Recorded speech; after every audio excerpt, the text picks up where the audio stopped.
be here for the James Connolly Fest. And, James Connolly was a big hero in our house. And I remember years ago, we were going across the border to Lustybeggin for a minute. And we were stopped by a young British soldier who was probably about 18 or something, you know, from Glasgow, I think. And he was looking at my dad's passport, which was in Irish, and that, you know, that was usually about an extra half hour stopped there because it was in Irish. And my sister, who was 3, leaned over and asked the soldier, "Are you the one that shot James Connolly?" Which added another 2 hours to our stop. So put your hands together for Evelyn Campbell, please.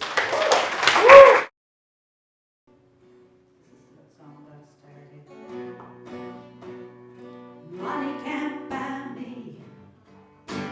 Money can't buy me. My money can't buy me. Austerity is killing me. No money left for necessities. Cut up meat, eat toast and beans. You gotta live inside your means. Insolvency is killing me. No money left for luxuries. Neighbors for any MTV. Cut out Sky and UPC. But some people live these different sorts of lives. They sign their assets over to their wives. Fly away and file for bankruptcy. While you and I are left to fry. Pay their debts until we die. Find it hard to justify when money can't buy me. Money can't buy me. House and home and habitation. What it charges freak the nation. Money can't buy me. Money can't buy me. Buy my kids an education. Raise them up for immigration. Cold wind blows across the nation.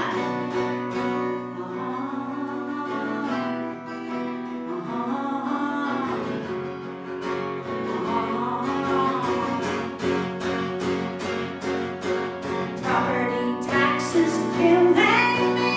No money left for basic needs. Cutting back on energy. Froze to death at -3. Water charges the final straw. Increase the burden on us all. Hurting homes and families. Robbing us of life's qualities. Did you listen to the powers that be? The IMF and Troika now agree. People can't take more austerity,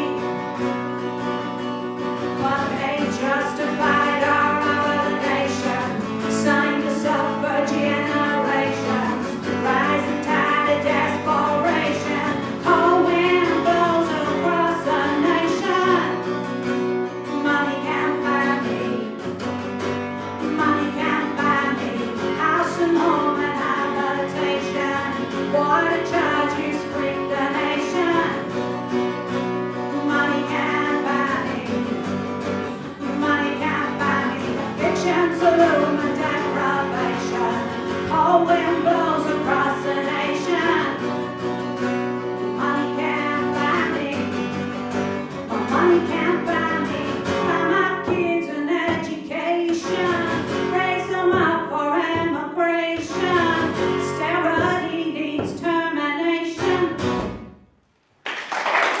Sarah Clancy from Galway. So please do a warm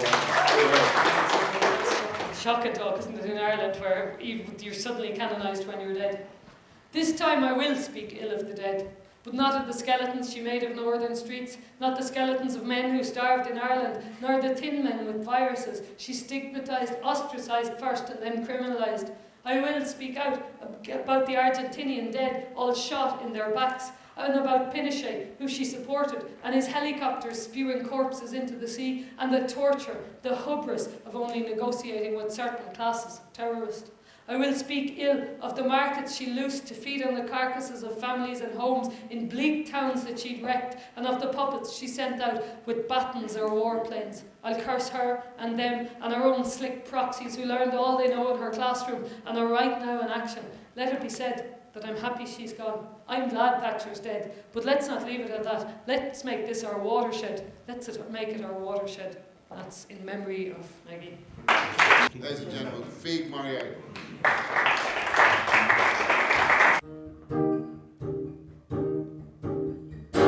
The revolution will be televised in a modern book, face to face with a race that has been run to oblivion. But does anybody really care? Free the kill for was a slogan we would roar as we took to the streets. We were marching on our feet. We're not marching, we're not fighting no more war. You see, I'm worried there's a hole in your head where the rain is creeping in. The drone of the dead, it's beginning to seep in. You're giving up, giving up, giving up. Revolution will be criticized by the world elite unless it suits their agenda to overthrow those they've harmed to the teeth. Revolution will be vilified in the media, hypothetical in words and phrases, circle in the cages, scribbling in pages, hurling on a ditch of wood. You see, I'm worried there's a hole in your head where the rain is creeping in. The drone of the dead, it's beginning to seep in, and you're giving up, giving up, giving up.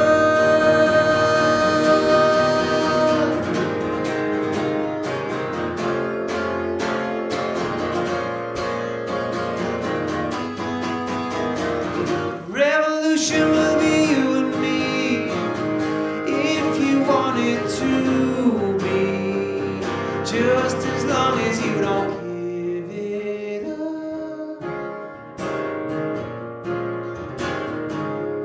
As long as you don't give it up.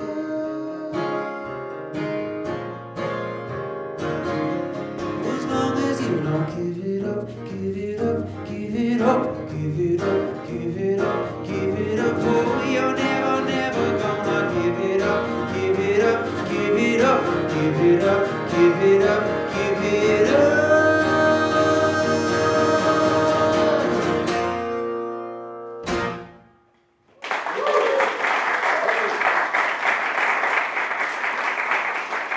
So put your hands together for the Stephen Murphy. Stand clear. A drunk man regurgitating on a neighbour's doorstep that wouldn't dare complain. I pride myself in pain. Thrown out of one pub into another, where mothers of 18 snub foreigners and let themselves be seen serving Guinness with the shamrock. Unnerving as I wonder whether to disturb the froth as I walk the walk to my chair by the table beneath the stairs. My semi-digested kebab will lie there for a while, dried out as I walk past the next day. The door will not open to suggest it may be occupied. Inside, a family of 8 hide and squalor, survive and hibernate, happy to be stowed away. Well, ignorance is walking on a path where only the seated can be respected. Talking on phones, clones affecting little but repeated cycles of history. She looks up to me, as though my kind donation was salvation, and I was Christ. For my one yo-yo 73. Testimony that sometimes men weren't mice, blinded when their tails fell off, reminded by a subtle cough that standing tall is a privilege, as sitting small is art. Wrapped in skin 4 years out of date, a blanket of the same state and a card that simply read, living is dying when love is dead. So I sat down beside her to listen to her speak. She said, people walk past me and think that I'm weak, but I was sent to Liverpool when I was 12 years old with a one-way ticket and a handful of clothes, told by my family not to come home 3 days, 4 months and 31 years ago, and I can still smell the fear that grew in every girl's womb as we waited alone in that hospital room to atone for a sin that we didn't commit but were forced to abort and too scared to admit we'd been raped by an uncle, a priest, or a friend of the family circle, and told to pretend we were visiting cousins that left in the 50s to find work in the buildings in one of the cities. But they think I'm a junkie because I live in the streets. It makes it easy for them to walk past when we meet, to ignore me in doorways, or when I'm down by the quays to call me a smackhead and to stop and to see that the only real difference between myself and themselves is the horrors I suffered back when I was 12. And as I listened to her story, I noticed something strange. As soon as I sat down, the energy had changed.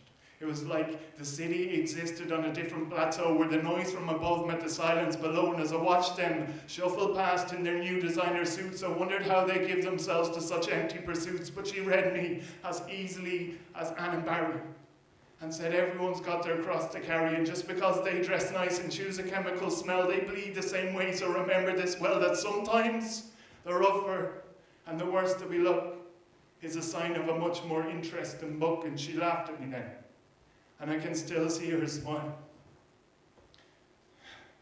Dimple her cheeks as her eyes all the while held onto mine and refused to let go till I promised I would, and she nodded. I know. That was 10 years ago, true story. And I went back the other day. I wanted to apologise, to say I'd been away, but that I still remembered what she'd said to this day and how she changed the way that I saw the world. But where I found her, curled up against the cold, it was just a retail unit sold to some cookie cutter store selling furniture and more. And when I asked for her, I swear they looked at me as though I was deceased, and so I turned to leave and headed back down to the bus, where I knew that I could trust that in the boot I'd find him waiting, telling me to stand clear. Luggage, doors, operating. Cheers. In at the housing office, the woman says if I need a house, that I'll have to tell the council I'm homeless, or else bunk in with my parents. And I feel the heat of tears in my eyes. Let me tell you, it's not sadness I'm feeling, it's anger.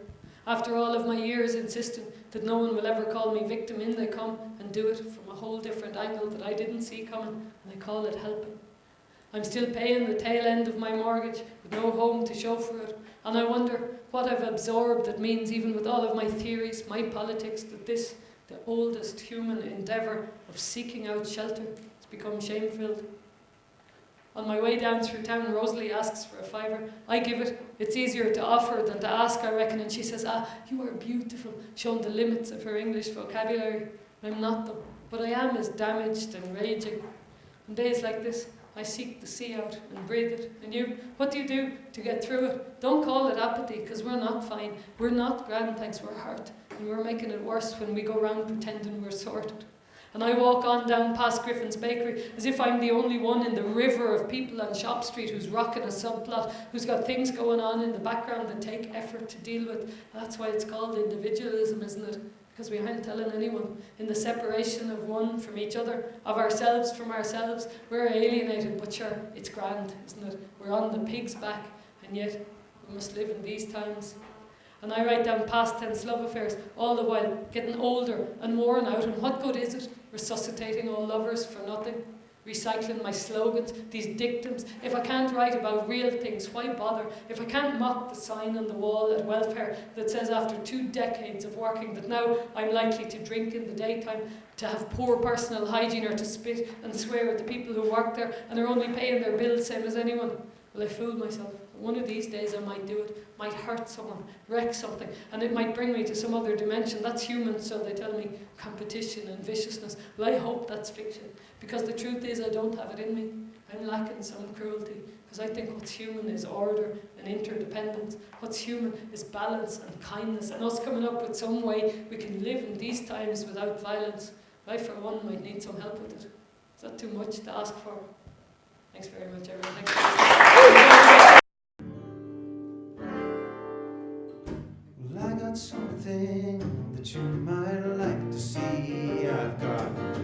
John O'Reilly, and he's hanging from a tree.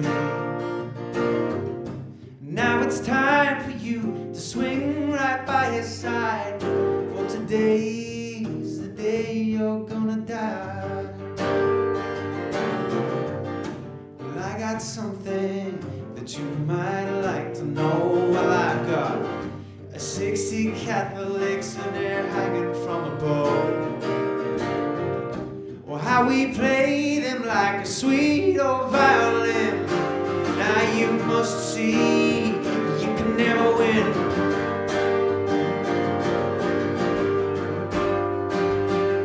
Well, I know, yeah I know, in the heat of Churubusco, that the fact we fought back means more than any act you passed today. So kill me this day.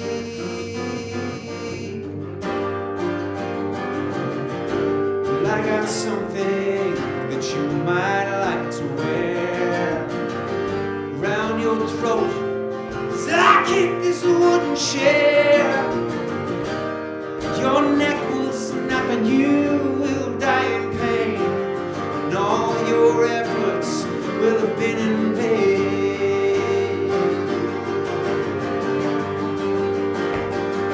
I know, yeah I know, in the heat of Churubusco, that the fact we fought back means more than any act you pass today.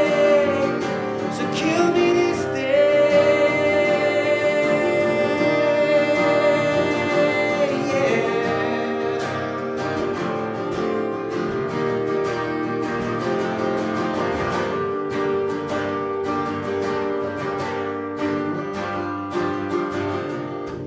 just one last request before leaving this living land. You should think of all you've done with that cruel heavy hand.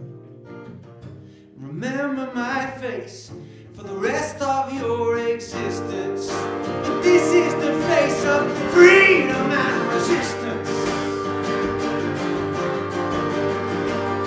Well, I know, yeah I know, in the heat of Churubusco, that the fact we fought back means more than any act you pass today. Yeah, I know, in the heat of Churubusco, that the fact we fought back means more than any act you pass today.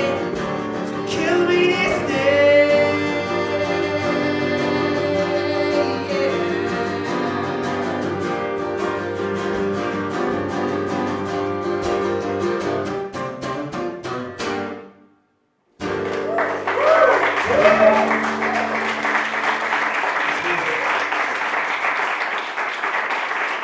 You know, where were they then? It didn't suit them. It's easy to line up in France, led by Netanyahu, who's one of the greatest war criminals that the world has ever known. And, no, genuinely, but you don't need to applaud it, it's just true, you know. This is called Je suis. As soon as something happens, and the media erupts, the reaction of the public is instant and abrupt. They never seem to question or ever wonder why the agenda that's being pushed only ever takes one side. So for days on end, this endless feed of putrid propaganda, dismissing whole religions but never trying to understand that if the actions of the few are the actions of the masses, then history suggests that they must have missed the classes, where the West built up their empires and slaughtered as they went.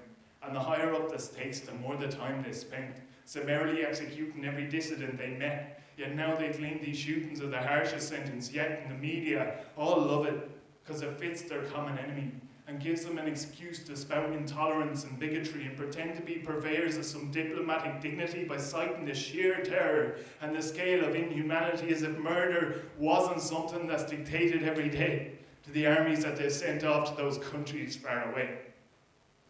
And I know people say it's the right to say their piece, under the murky auspices of freedom of speech, but I can't help come to think that it's a bit ironic that a company that's been lauded and applauded as iconic could decide to sack a member back in 2009 for choosing to speak freely while the nature of their crime was that the comments that they made were deemed as anti-Semitic. So forgive me if I come across as being unsympathetic, but if it's one law for Muslims and another for Jews, then how can I stand here in defense of their views? Because I've heard it said, that's true by the way, and because I've heard it said on CNN, it was on the news at 10, that out there's an enemy and right here we're all friends, just so long as we all stand against the same people and religions and mirror one another with the strength of our convictions and shop in the same shops, always buying the same things to put in their same houses where we're pulled by the same strings just like puppets that are mastered to be parodies of men where we live out the same days and then do it all again, and this constant homogeneity is killing our ideas. So we take the easy option and we shop in the IKEAs and we stop in at the drive-thru as we're making our way home to shut our front doors so we can finally be alone to subject ourselves to the brainwashing of those who write the news. That's got the people watching and accepting now as true. But I've lived in Muslim cultures and been at a Muslim marriage. And the fact is I was welcomed, not diminished and disparaged, for being the only white man in the village at that time, despite the constant pillage by my skin and the crimes that are committed every single day by white men from the West, who are claiming now to liberate the people they oppress by wiping out their villages, their people and their culture to pave the way for the industries and the corporate vultures to fight amongst each other just to pick the corpses clean and to rebuild their country as an American dream. And because I'm not completely nuts, not entirely anyway, I think the killing's wrong. But that also applies to the weak by the strong. It applies to the hundreds of thousands, the millions of innocent people and slaughtered civilians who have gone to their death without ever a word in the main evening news, and I find it absurd that now presidents gathered with this united we stand, when the one thing that binds them is the blood in their hands, but when the list of injustice is too long to mention and they speak of their wish and their noble intention to help rid the world of this terrorist evil, they should start with themselves and their moral upheaval. Because the people I fear are dressed up in suits, in their government offices dictating the truth. Not just people like me who are trying to get by in a world where we label the people who die as a product of war when they're on the wrong side, or a brave fallen soldier who fought and then died in defense of the freedoms they cherish in pride, except when those freedoms are in Palestine. Then it's a case of, nah, say nothing, it's fine.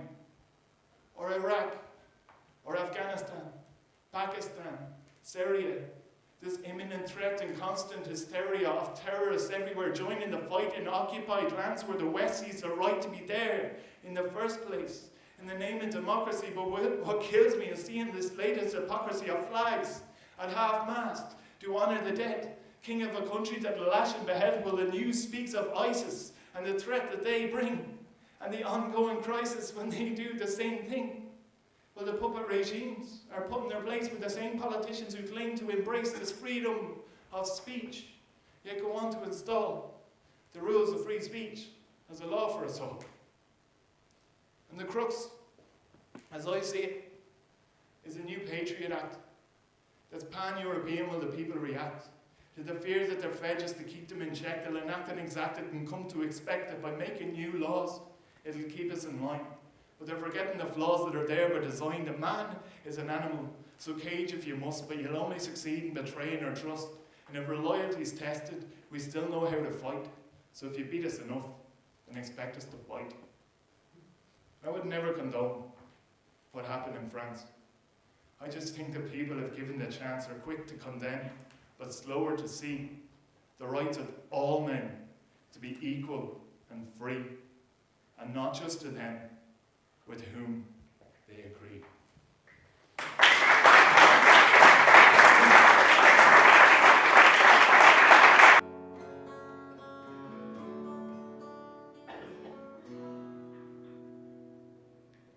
From Syria to Afghanistan, from the Congo to Ukraine, Iraq, Egypt and Bahrain, they're slaughtering bring the common man, the Israel-Palestine debacle from the land that made the tabernacle, sullying that holy place with the culling of the human race.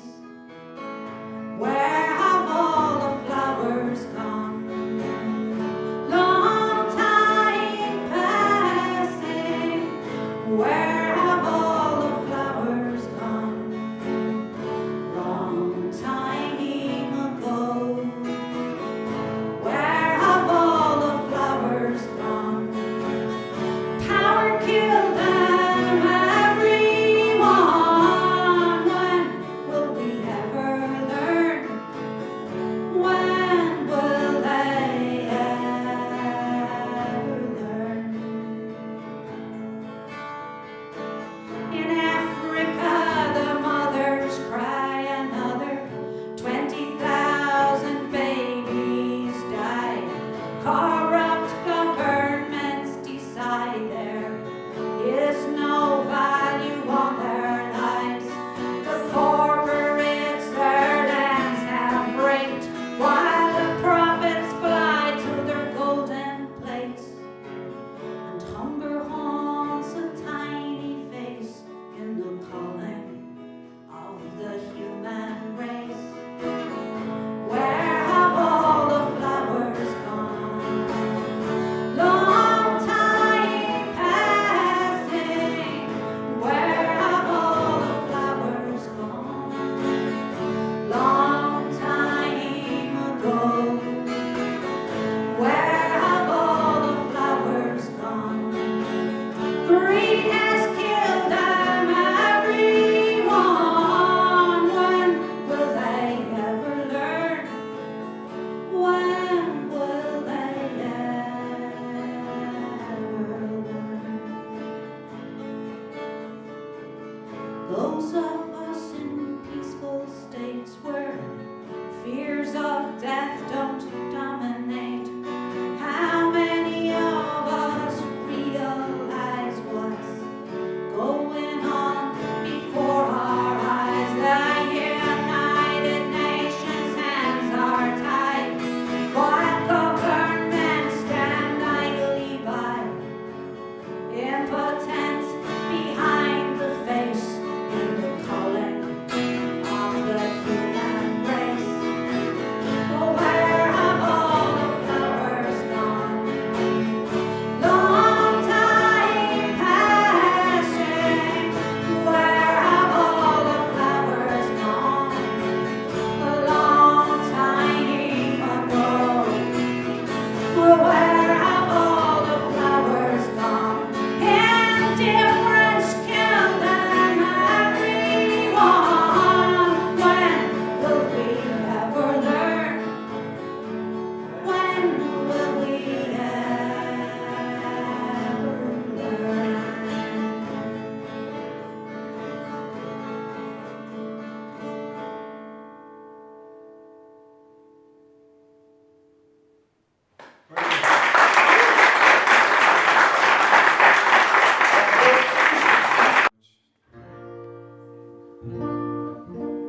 I was just talking to Owen outside, who's the two Owens have organised this whole festival, and I think you should give them a round of applause. Because it's very